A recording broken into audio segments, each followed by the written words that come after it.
So obviously you and I are really good friends, hence why we were roasting each other for the past 10 minutes. But what is your, just for anyone who's not familiar with you, what is your, like, just summarize your Marine Corps background real quick, or your.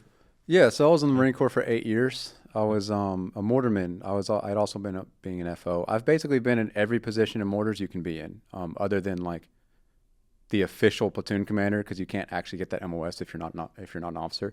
But I have had the billet of platoon commander before. Started out in 2nd Battalion, 8th Marines. That's where I met Cody Soul here. America's Battalion. Yeah.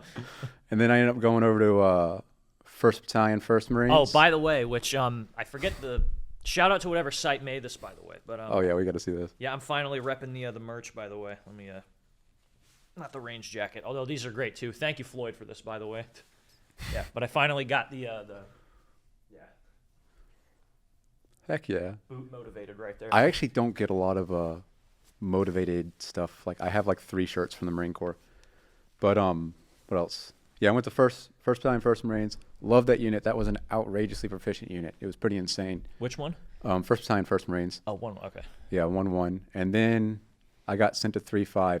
This is actually a really interesting one. The reason I got sent to 3-5, I ended up getting a call about it, was because 1-1 had like the vast majority of all the senior mortarmen in the Marine Corps. So mortarmen don't re-enlist a lot. I didn't know that until I got that call, because I was trying to stay in 1-1 because I loved 1-1. Okay. And they're like, no, like you have to go 3-5, cannot deploy. They don't have enough like senior mortarmen. So okay. So I ended up going to 3-5, but I actually really enjoyed it.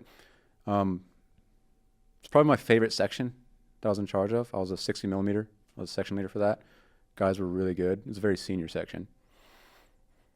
So what was I gonna say with that? What was because you've told me about this before for a long time. You really like favored 60s over being 81s, and like when we get into like the deep mortarman talk, I like it since that was our like. I haven't had too many mortarmen on, so I like going deep into that MOS.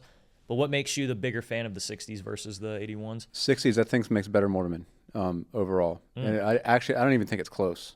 Really? Okay. Yeah. So 81s, you'll get people who are better at gunning, hearsay, or better at the board. But if you take a 60 section that is serious about what they do, these guys can do everything. They can do every piece of the mortarman pie, right? As I guess is a phrase to put it. There wasn't a single guy in my section who I wouldn't have trusted, even if I told them, like if you guys are watching, even though I might like tell you because I'm trying to keep your head up a little bit that you suck or something like that, every single one of them I would have trusted to take over the section. Mm-hmm. And there were situations where it was more so evident that they could too. Yeah, and like even the 81s platoon, because we all got attached. Anybody who's a mortarman probably knows this. All the mortarmen are getting put in the same platoon right now for the next 2030 plan. Yeah, I heard about that. Is that because I correct me if I'm wrong, but I remember I think it was Baker, one of the guys that we knew. He I think it was 3-6 that he went to, but that was the thing. It's like all the mortarmen were in a platoon, but then whenever a line company needs some mortarmen, they'll just like, hey, here's like 5 or 10 of them for you. Yeah, and it also has to do with all the new loitering munitions, which we can't actually talk about here. We can mention that exists. We can't talk about what they do and the actual tactics behind them. But are you scared? A lot of the mortarmen don't even know yet.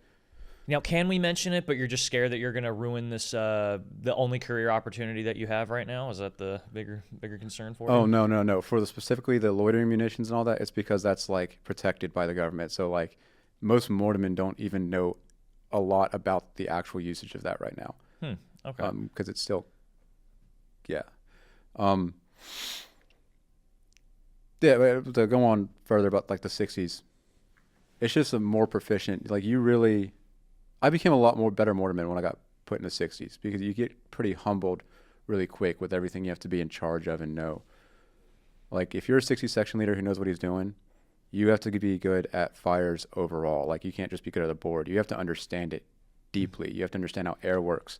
You have to understand how machine guns work. You have to understand how rockets work because you want to make sure you're not cutting them off. Mm-hmm. You want to make sure that you're not getting in their way.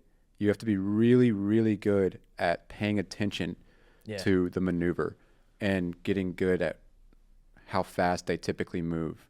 There were multiple occasions where I would have to look through my SCO, which is a new optic, by the way. If you got out of the Marines, we all get like 8 power scopes now in the infantry.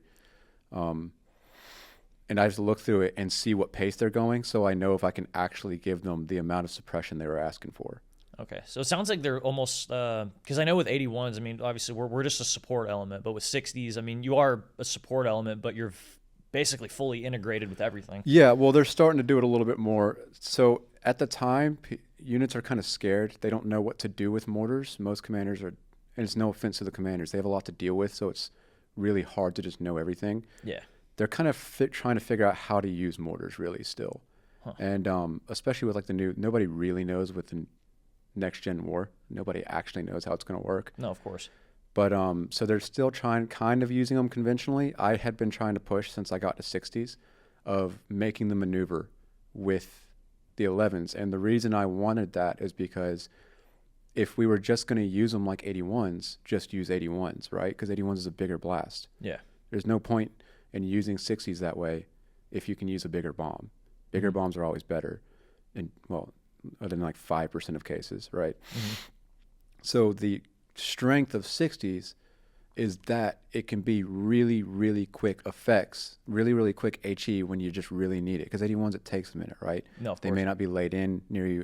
It could take anywhere from 30 seconds to 20 minutes before you get rounds. With 60s, if they are with the maneuver, you take contact, you can have a round on the contact in 30 seconds. Guaranteed every time. I was going to say, yeah, because 81s, when you think about it, it definitely does take a longer time, especially when you're gunning on the gun. You know, you have to do. Yeah, it's pretty great, and you get really proficient people. I think you should start in the 60s and then go to 81s because 81 should be an outrageously proficient. Sorry, I got my words mixed up because I'm retarded. How do you go from what was the transition like when you go from 81s and then go into being in a leadership role in 1135? Just how was that? Oh, it's humbling, dude. Again, like especially going to 60s, like you got to know a lot more in 60s as a section leader. And because I was a sergeant, I immediately went to section leader. So there was a lot I had to learn starting off, like quite a lot. And I ended up figuring out. I feel like I figured it out pretty well.